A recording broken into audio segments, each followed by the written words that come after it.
I never thought I'd return to the village. Yet, here I am, drawn back by something I can't quite name, a haunting melody that echoes through my dreams. Growing up in this sleepy little place, I never believed the stories.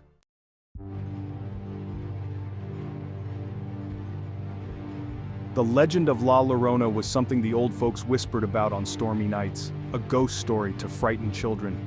But now, as I sit by the window of my childhood home, the cries echo through the village, sending chills down my spine.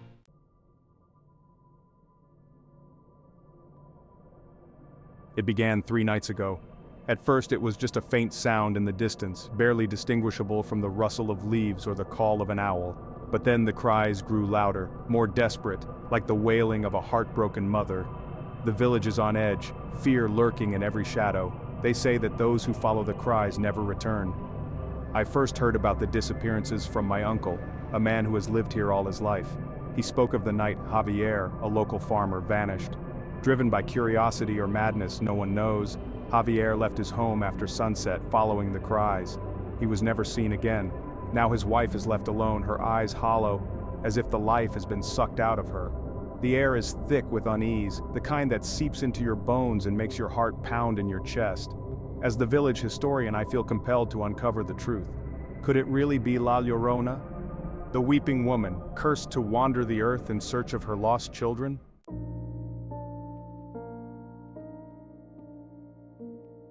Last night, unable to resist the pull any longer, I went to the village archives, a dusty collection of old books and documents tucked away in the library's basement. The records are sparse, but I found something. A diary belonging to a man named Felipe Morales, dated over a century ago. His last entry sent shivers down my spine. I can't shake the feeling that Felipe's words are more than just the ramblings of a frightened man. There's a truth buried within them, a secret that could explain the horrors plaguing our village. As the night falls once more, I prepare myself to face the unknown. The cries begin again, louder this time, filled with an indescribable sorrow that tugs at my very soul. I know what I must do.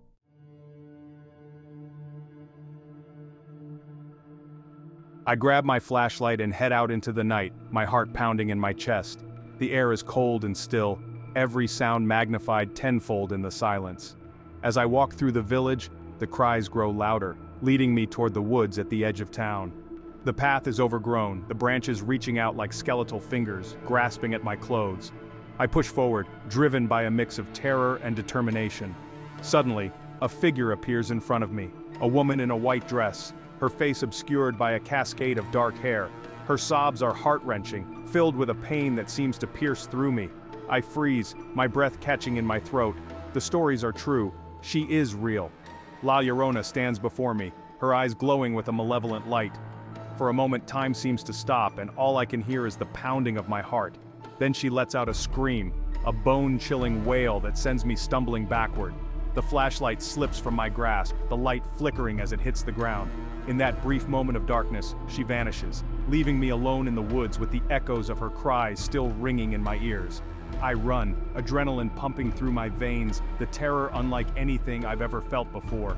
As I burst through the trees and back into the village, I realize that this is just the beginning. The curse of the crying woman has taken hold, and I am now a part of it. But I will not back down. I will uncover the truth behind the legend, no matter the cost. For the sake of the village, and for those who have vanished into the night, I must face the terror of La Llorona head on.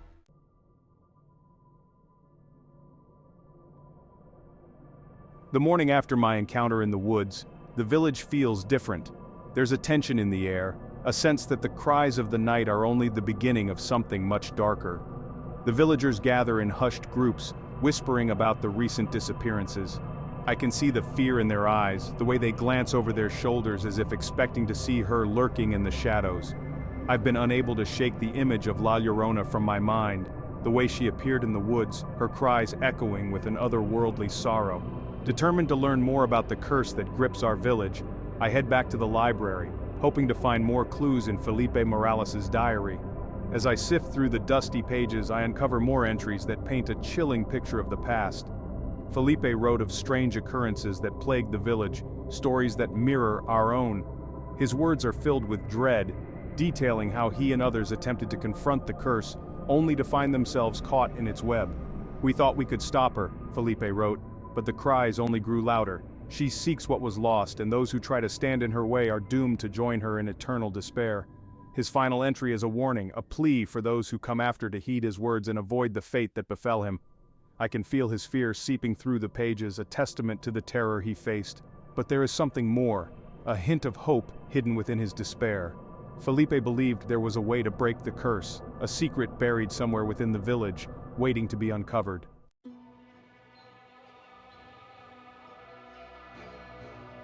With this new information, I make my way to the village square, hoping to speak with Father Miguel, the village priest. If anyone knows about the history of the village and the legend of La Llorona, it would be him. As I approach the church, I notice the old stone building seems to loom over me, its shadow casting an eerie pall over the square. Father Miguel greets me with a solemn nod, his face lined with concern. "You've seen her, haven't you?" he asks, his voice barely above a whisper. I nod, the memory of her wails sending a shiver down my spine. I need to know how to stop this. Felipe's diary mentioned a way to break the curse. The priest sighs, his eyes heavy with the weight of the past. There are rumors, stories passed down through generations. La Llorona seeks her lost children, and those who hear her cries are drawn to her despair. But there is a ritual, a way to lay her spirit to rest. He leads me into the church, the air cool and silent. We descend into the crypt, the flickering candlelight casting ghostly shadows on the walls. Father Miguel retrieves an ancient book, its leather cover worn with age. He turns the pages with reverence, finally stopping at a passage written in faded ink. To free the weeping woman from her torment, one must return to the place of her despair. There, where the river meets the land, the truth shall be revealed. Only through sacrifice and understanding can the curse be broken. The words are both hopeful and ominous, hinting at a path fraught with danger. I know what must be done, though the thought fills me with dread. The river has always been a place of foreboding, a dark reminder of the tragedy that birthed the legend of La Llorona. As I leave the church, the sun begins to set, casting long shadows across the village. I can feel the weight of the night pressing in, the cries already starting to echo in the distance. There's no time to waste. I must go to the river, confront the curse, and uncover the truth behind the legend.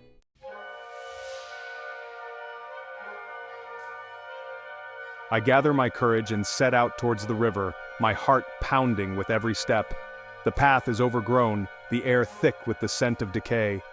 As I approach the water's edge, the cries grow louder, a cacophony of despair that reverberates through my soul. The river is shrouded in mist, its surface reflecting the pale moonlight. I can see her now, a figure standing at the water's edge, her white dress billowing in the breeze. La Llorona turns to me, her eyes filled with a haunting sorrow that cuts through me like a knife. Suddenly a voice whispers in my ear, a soft, insistent murmur that sends chills down my spine. "Help her find peace," it says, the words echoing in my mind. I realize that Felipe's warning was not just a cautionary tale, but a call to action. I step closer, my heart racing as the whispers grow louder, urging me to act.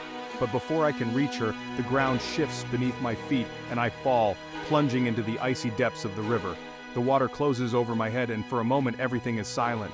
Then I feel a hand gripping mine, pulling me towards the surface. I break through, gasping for air, and see La Llorona standing before me, her face no longer veiled in shadow. She looks at me with a mixture of gratitude and sorrow, her eyes holding a truth I have yet to understand. The cries fade into the night, replaced by a haunting silence. As I stand at the river's edge, drenched and trembling, I know that this is far from over. The curse is deeper than I ever imagined, and the path to breaking it is fraught with danger and uncertainty. I must uncover the secrets hidden within the village, confront the ghosts of the past, and find a way to bring peace to the crying woman. But as the darkness closes in around me, I can't shake the feeling that something far more sinister lies beneath the surface, waiting to be discovered. The village feels even more foreboding now, as if the shadows have taken on a life of their own. Despite the lingering dread from my encounter at the river, I'm more determined than ever to unravel the mystery of La Llorona. The realization that she pulled me from the river, sparing my life, fills me with a strange sense of purpose.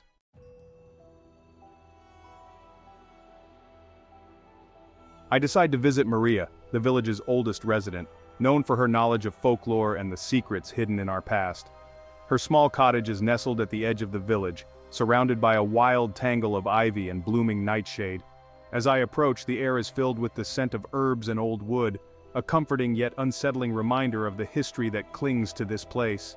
Maria greets me at the door, her eyes sharp and knowing. "You've seen her, haven't you?" she asks, ushering me inside. I nod, recounting the events at the river. Her face remains expressionless, but her eyes betray a flicker of concern. "La Llorona's story is more complicated than you know," she says, her voice low. "She was once one of us, a mother who lost everything in a moment of madness. But there's more to the tale, more than anyone has dared to speak of until now." Maria gestures for me to sit, pouring us both a cup of steaming herbal tea. The warmth seeps through my chilled bones, grounding me as I listen to her recount the story. "Her name was Isabella," Maria begins. "She was a kind woman, beloved by the village. But her life was torn apart by tragedy. Her husband left her for another, and in her grief, she turned to the river, taking her children with her in a moment of despair." I shiver at the familiar tale, but Maria leans in closer, her eyes gleaming with the weight of her words. "But what if I told you that the legend has been twisted, that Isabella was not the only one responsible for the tragedy that night?" I lean forward, intrigued and apprehensive. "What do you mean?" "There was another," Maria whispers, her voice barely audible. "A man from the village, an outsider who came seeking power through dark means. He manipulated Isabella, driving her to the brink of madness. He wanted something from the river, something that required a sacrifice. The revelation sends a jolt of shock through me. An outsider using Isabella's grief for his own gain? The very thought chills me to the bone." Maria reaches for a worn leather-bound journal, its pages yellowed with age. This was his journal. It speaks of rituals and sacrifices, of summoning spirits and binding them to his will. I take the journal, my hands trembling slightly as I open it to the first page. The handwriting is cramped and difficult to read, filled with cryptic symbols and dark incantations. As I skim through the pages, a sinister picture begins to emerge, a tale of ambition and betrayal, of a man willing to sacrifice anything for power. "The Curse of La Llorona was born from this dark pact," Maria explains. "The cries are not just of sorrow but of rage, a manifestation of the injustice done to her." The weight of this revelation presses down on me, and I realize that the curse is not just a punishment for Isabella, but a lingering remnant of the evil that once plagued our village. If I am to break the curse, I must confront the source of this darkness. I thank Maria and leave her cottage, my mind racing with newfound determination. As night falls once more, I find myself standing before the old church, its stained glass windows glowing ominously in the moonlight. I know that within these walls lies the key to breaking the curse. Father Miguel awaits me inside, his face etched with worry. "I fear for you, my child," he says. "The path you're on is dangerous, but I believe you may be our only hope."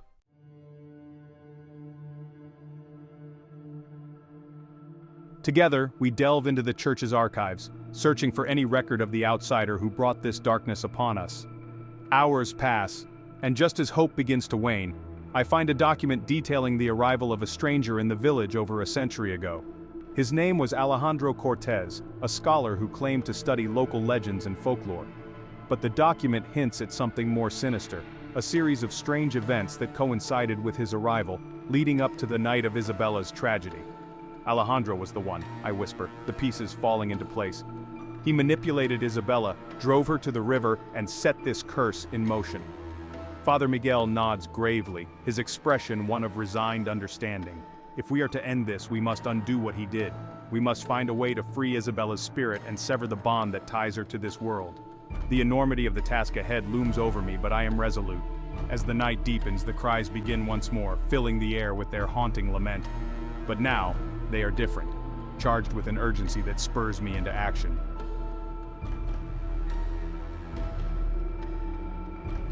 Armed with the knowledge of Alejandro's journal and the guidance of Father Miguel, I set out once more towards the river. The path is treacherous, the air thick with an unnatural chill that seeps into my very soul. As I reach the water's edge, I see her again, the figure in white, her cries echoing in the darkness. But this time, there is something else, a shadowy presence lurking just beyond the veil of mist, its eyes gleaming with malevolent intent. I realize that the curse has not only trapped Isabella, but has also given life to the darkness within Alejandro's twisted soul. He is here, his spirit bound to the curse he created, feeding off the suffering of those ensnared by his malevolent design. The river churns violently, and the cries crescendo into a wail of anguish and rage. I know what I must do, to confront the darkness and free Isabella, to break the cycle of pain and suffering that has plagued our village for generations. With a deep breath I step forward, the icy waters lapping at my feet, and face the shadow that is Alejandro Cortez. His presence is oppressive, a chill that threatens to suffocate me.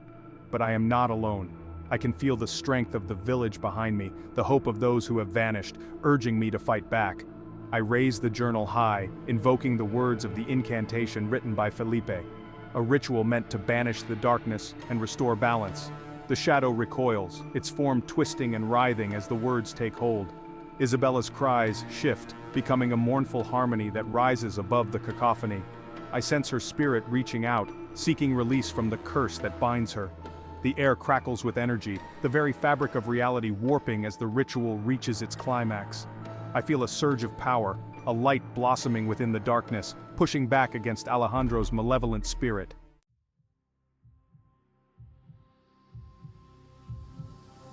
But as the darkness begins to dissipate, I am struck by a sudden realization, a truth hidden within the depths of the legend, a twist that threatens to unravel everything I thought I knew. The true horror of the curse is revealed, a revelation that makes my blood run cold and my heart pound with terror. As the darkness begins to lift, I realize that the shadow before me is not merely Alejandro's spirit but something far more sinister. It dawns on me that his manipulation and the curse he unleashed have birthed a new entity, a malevolent force that thrives on the sorrow and despair of La Llorona's cries. This entity is the true curse, feeding on the souls of the missing villagers, growing stronger with each new victim. Its presence is a dark void that threatens to consume everything in its path, a chilling reminder that the true horror lies not in the legend itself, but in the twisted ambitions of one man. I can feel the weight of its malevolence pressing down on me, but I refuse to back down.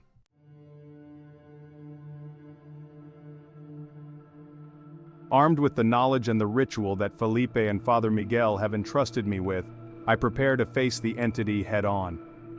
The air crackles with tension as I recite the incantation, my voice trembling with determination. The words seem to hang in the air, each syllable reverberating through the darkness like a beacon of hope. Suddenly the ground shakes, and a chilling wind whips through the trees, carrying with it the anguished cries of the lost souls. I can feel the presence of the entity coiling around me, its tendrils of darkness reaching for my very soul. But I am not alone. Isabella's spirit, freed from the shadows, joins me in this final stand. Her presence is a comforting warmth against the icy grip of the entity, and together we form a barrier against the encroaching darkness. With renewed strength I continue the incantation, the power of the words building with each repetition. The entity writhes and shrieks, its form flickering as the ritual takes hold. In that moment I see a glimpse of its true nature, a twisted amalgamation of Alejandro's ambitions and the sorrow of La Llorona.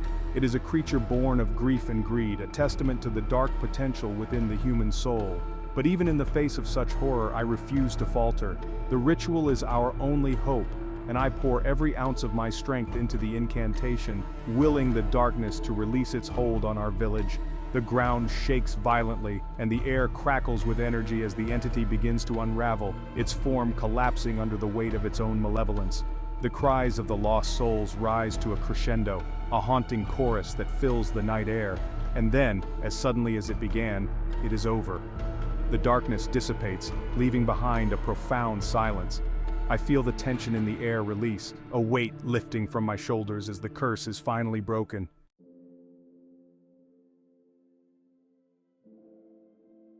But the relief is short-lived, for the true horror of the situation becomes clear in the aftermath.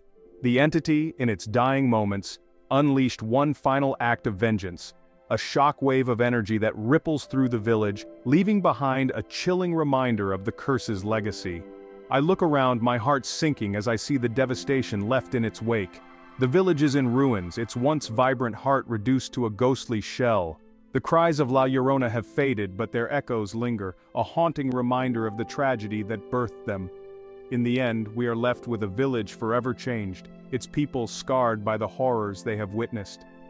But even in the face of such loss, there is a glimmer of hope, a chance to rebuild and heal, to forge a new path free from the shadows of the past. As I stand at the river's edge, I feel Isabella's presence one final time, a gentle breeze that brushes against my cheek like a whispered farewell. Her spirit is at peace now, freed from the torment of the curse, and I know that her story will live on in the hearts of those who remain. The true horror of the curse may have been revealed, but so too has the resilience of the human spirit, a testament to the power of hope and the strength of community in the face of darkness. And as the sun rises over the horizon, casting its warm glow over the village, I know that we will rise from the ashes stronger and more united than ever before. For we have faced the curse of the crying woman and emerged victorious, our hearts and souls forever changed by the experience.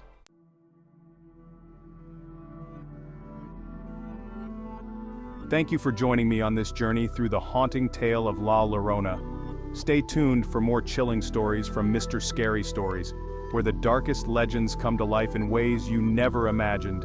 Make the background music creepy,